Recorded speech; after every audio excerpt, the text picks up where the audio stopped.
फक्त फ्रीजमधून सरबतची बॉटल बाहेर काढायची आणि सरबत प्यायची.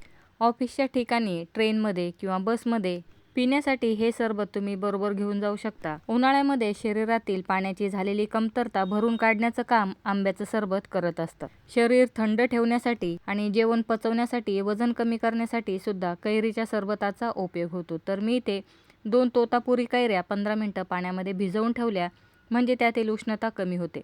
आता या कैरींना पुसून घ्यायचं आणि फक्त सोलून घ्यायचं आहे. अगदी 10 ते 15 मिनिटांमध्येच हे सरबत बनवून तयार होतं. तुमच्याजवळ जी कैरी असेल ती तुम्ही वापरू शकता. फक्त कैरी घेताना चांगली तयार झालेली कैरी घ्यायची, खूप कवळी असलेली कैरी घ्यायची नाही. कैरी ते सोलून झाल्यानंतर कैरीला मी कापून घेतलेला आहे. कैरीची बी पूर्ण इथे तयार झालेली आहे किंवा कैरीची कोय पूर्ण तयार झालेली आहे. त्यामुळे मी कैरीचा साईडचा भाग काढून घेतला आणि बघा या कैरीच्या कोया साईडला काढून ठेवल्या. आता कैरीचे जे तुकडे आहेत त्याचे फक्त एकदम छोटे छोटे तुकडे करून घ्यायचे, म्हणजे कैरी पटकन शिजते. आणि कैरीचे बघा इथे छोटे छोटे तुकडेसुद्धा करून झालेले आहेत. आता कुकरच्या डब्यामध्ये ही कैरी ठेवून एक शिट्टी काढून घेऊ शकता. मी इथे पॅनमध्ये ही कैरी टाकून घेतली आणि फक्त यामध्ये पाव वाटी पाणी टाकलेलं आहे. वजनी बघाल तर 1.25 किलो ही कैरी भरलेली आहे. आता कैरीमध्ये जे पाणी टाकलेलं आहे ते चांगलं कडकडीत गरम झालं की त्याच्यावरती झाकण ठेवायचं आणि गॅसची फ्लेम लो करून 5 मिनिटं वाफ काढायची. तोपर्यंत दुसऱ्या पॅनमध्ये 1 चमचा जिरे, 1 चमचा बडीशोप आणि 10 ते 12 काळी मिरी किंवा पाव चमचा काळी मिरी घेतलेली आहे आणि मीडियम फ्लेमवरती हे मसाले भाजून घ्यायचे. इथे बघा मसाल्यांचा चांगला फ्लेवर सुटलेला आहे आणि हलकासा धूरसुद्धा निघायला सुरुवात झालेली आहे. ताटामध्ये काढून हे मसाले थंड करून घ्यायचे आणि तोपर्यंत बघा फक्त 5 मिनिटांमध्ये कैरीसुद्धा शिजलेली आहे. लगेच गॅसची फ्लेम मी ते बंद केली. आता इथे कैरीला फक्त मिक्स करून घ्यायचं आणि थंड करून घ्यायचं. या गरमागरम शिजलेल्या कैरीमध्ये साखर आणि वेलची पूड टाकून तुम्ही साखर आंबा बनवून सुद्धा खाऊ शकता. आणि कैरी बघा 5 मिनिटांमध्ये किती मऊसूत अशी शिजलेली आहे. आता ही कैरी साईडला ठेवूयात आणि थंड झालेले जिरे, बडीशोप आणि काळी मिरी मिक्सरला फिरवून घ्यायची आहे. आता यामध्ये साखर टाकायची आहे. साखर आपल्या अंदाजानेच टाकायची. मी इथे 150 ग्रॅम साखर टाकलेली आहे आणि साखर इथे खडीसाखर घेतलेली आहे. खडीसाखर शरीरासाठी फायदेशीर असते आणि शरीर थंड ठेवण्यासाठी खडीसाखरेचा खूप उपयोग होतो. माझ्याजवळ छोट्या छोट्या दाण्यांवाली खडीसाखर होती ती वापरलेली आहे. तुमच्याजवळ मोठ्या तुकड्यांवाली खडीसाखर असेल ती वापरू शकता, गूळ वापरू शकता किंवा साधी साखर वापरू शकता. तोपर्यंत कैरीसुद्धा थोडीशी थंड झालेली आहे आणि कैरी बघा किती स्मूथ तयार झालेली आहे. आता या कैरीला हवं असेल तर तुम्ही मिक्सरला फिरवून घेऊ शकता आणि नसेल आवडत तर मिक्सरला फिरवून घेतली नाही तरी चालेल.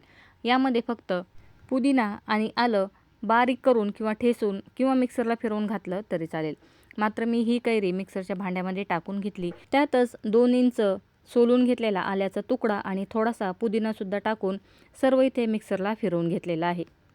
आणि या पद्धतीने बघा पेस्ट तयार झालेली आहे. आता ही तयार केलेली पेस्ट पुन्हा त्याच पॅनमध्ये काढून घ्यायची. फक्त कैरी थोडीशी थंड करून नंतर मिक्सरला फिरवून घ्यायची. आता या कैरीमध्येच आपण जी खडीसाखर दळून ठेवलेली आहे त्याची पावडर टाकायची आणि मिक्स करून घ्यायचं. गॅसची फ्लेम मी इथे बंदच ठेवलेली आहे. सुरुवातीला कैरीमध्ये सर्व साखर मिक्स करून घ्यायची आणि नंतरच गॅस चालू करायचा आहे. आता इथे सर्व साखर मिक्स झाली की गॅस चालू करायचा आणि लो फ्लेमवरती ही पेस्ट आपल्याला फक्त शिजवून घ्यायची आहे. आता यामध्येच अर्धा चमचा काळं मीठ आणि अर्धा चमचा साधं मीठ टाकून मिक्स करून घेतलेलं आहे. सर्व इथे मिक्स करून घ्यायचं आणि मिश्रण बघत असाल भरपूर असं घट्ट आहे. मिक्सरच्या भांड्यामध्ये पुन्हा पाव वाटी किंवा पाव कप पाणी टाकलं आणि ते पाणी या मिश्रणामध्ये टाकून पुन्हा इथे मिक्स करून घेतलेलं आहे. गॅसची फ्लेम मीडियम टू लो ठेवायची आणि फक्त 3-4 मिनटं हे मिश्रण शिजवून घ्यायचं आहे. हळूहळू मिश्रण बघा घट्ट होण्यास सुरुवात झालेली आहे. फक्त मिश्रणाला कंटिन्यू मिक्स करायचं, अजिबात तळाला मिश्रण लागू द्यायचं नाही. आणि इथे बघा मिश्रणाचा हलकासा कलर चेंज झालेला आहे. मात्र याला आणखीन छान कलर देण्यासाठी मी इथे पिवळा फूड कलर टाकलेला आहे. तुम्ही हिरवा कलर असेल तर तो सुद्धा टाकू शकता. 10 ते 12 थेंब मी इथे पिवळा फूड कलर टाकून मिक्स करून घेतलं आणि लगेच गॅसची फ्लेम बंद केलेली आहे. बघत असाल याच्यामध्ये कलर टाकल्या मिश्रणाला कलर खूप छान आलेला आहे. कलर आवडत नसेल तर स्किप केला तरी चालेल. कलर टाकून इथे मिक्स करून घेतलं आणि गॅसची फ्लेम बंद केली. टोटल 4 ते 5 मिनटंच हे मिश्रण आपण गॅसवरती आटवून घेतलेलं आहे. मीडियम टू लो फ्लेमवरतीच आटवून घ्यायचं आणि मिश्रण बघा इतपत घट्ट झालेलं आहे. आता हे मिश्रण थंड झाल्यानंतर आणखीन घट्ट होणार आहे, म्हणून या स्टेजला मिश्रण आलं की लगेच गॅसची फ्लेम बंद करायची. आता यामध्ये अर्धा लिंबू पिळून घ्यायचा. लिंबू पिळल्यामुळे जे मिश्रण आहे ते खूप घट्ट होणार नाही आणि त्यातील साखरेचे दाणेसुद्धा तयार होणार नाहीत. पुन्हा इथे लिंबू पिळून मिश्रण सर्व मिक्स करून घ्यायचं. आता हे मिश्रण लगेच चाळून घ्यायचं आहे. आता तुम्ही मिश्रण चाळून घेतलं नाही तरी चालेल. कलर बघा मिश्रणाला किती सुंदर आलेला आहे. मात्र बऱ्याच जणांना पुदिन्याचे तुकडे किंवा जिरं आणि बडीशोप याचे तुकडे तोंडामध्ये आलेले आवडत नाहीत, म्हणून मी ते मिश्रण चाळून घेतलेलं आहे. मिश्रण गरम आहे तोपर्यंत चाळून घ्यायचं. इथे मिश्रण चाळून न घेता सरबत बनवलं तरी चालेल. माझ्या मुलीचे भरपूर नाटकं असतात, तिला तोंडामध्ये बडीशोप जिरं असं काही आलेलं आवडत नाही, म्हणून मी इथे मिश्रण चाळून घेतलं. ही स्टेप स्किप केली तरी चालेल. आणि बघा चाळून घेतल्यानंतर बडीशोप किंवा जिरे याचे जे छोटे छोटे तुकडे आहेत, पुदिना अद्रकचे जे तुकडे आहेत ते सर्व निघून गेलेले आहेत. फक्त हे मिश्रण गरम आहे तेव्हा चाळून घ्यायचं, कारण की थंड झाल्यानंतर मिश्रण खूप असं घट्ट होईल. आणि इथे कैरीचं सरबत बनवण्यासाठीचा बेस तयार झालेला आहे. कलर बघा किती सुंदर आलेला आहे. जवळपास पाऊण किलो 700 ग्रॅम हे सरबत तयार झालेलं आहे. बाहेरून किंवा उन्हामधून घरी आलात की लगेच चमचाभर हे सरबत तुम्ही असंच खाऊ शकता. चपातीबरोबर ब्रेडला लावून या पद्धतीने घट्टसर कैरीचं सरबत खाल्लं तरी चालेल, कारण की हे घट्ट सरबत किंवा घट्ट कैरीचा जो बेस तयार झालेला आहे तो चवीला अप्रतिम लागतो.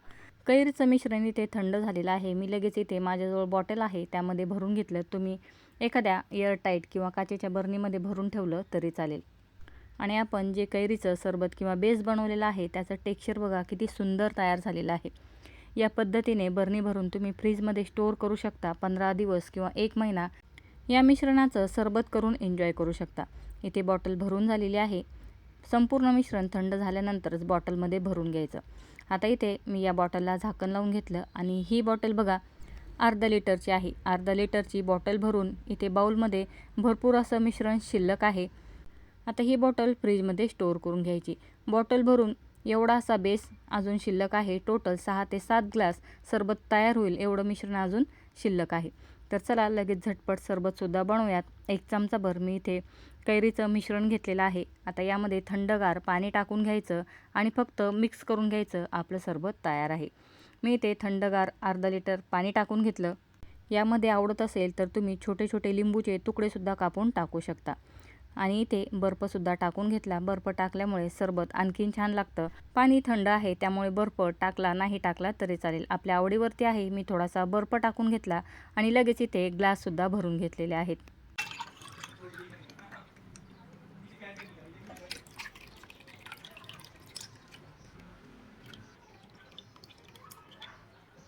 चार ग्लास भरून बाकीचं जे सरबत आहे ते मी एका बरणीमध्ये भरून ठेवलं, म्हणजे बाहेरून आलं की लगेच ते सरबत ग्लासमध्ये ओतायचं आणि प्यायचं. या पद्धतीने सरबत बनवून तुम्ही बॉटल भरून ठेवू शकता. बाहेरून आलं की लगेच बॉटलमधलं सरबत ग्लासमध्ये घ्यायचं आणि प्यायचं. आवडत असेल तर बॉटलसुद्धा तुम्ही तोंडाला लावू शकता. आणि इथे आपली कैरीच्या बेसची एक बॉटल भरलेली आहे आणि दुसऱ्या बॉटलमध्ये बघा उरलेलं सरबत मी काढून घेतलेलं आहे. आणि हे तयार केलेलं सरबत फ्रीजमध्ये ठेवायचं. बाहेरून आलं की लगेच त्यातील सरबत ग्लासमध्ये ओतून पिऊन घ्यायचं किंवा डायरेक्ट बॉटल तोंडाला लावली तरी चालेल. या पद्धतीने सरबत तयार करून रात्रभर बॉटल फ्रीजमध्ये ठेवायची. ऑफिसमध्ये जाताना, बसमध्ये किंवा ट्रेनमध्ये जाताना संगे घेऊन जाऊ शकता. कारण कैरी सरबतामुळे शरीर थंड राहण्यास मदत होते आणि शरीरामध्ये पाण्याची कमतरतासुद्धा होत नाही. त्याचबरोबर उन्हाळ्यामध्ये ॲसिडिटी होत असेल तर तीसुद्धा कमी होते. त्याचबरोबर वजन कमी करण्यासाठी सुद्धा मदत होते. व्हिडिओ आवडला असेल तर व्हिडिओला लाईक करायला, चॅनलला सबस्क्राईब करायला विसरू नका. धन्यवाद.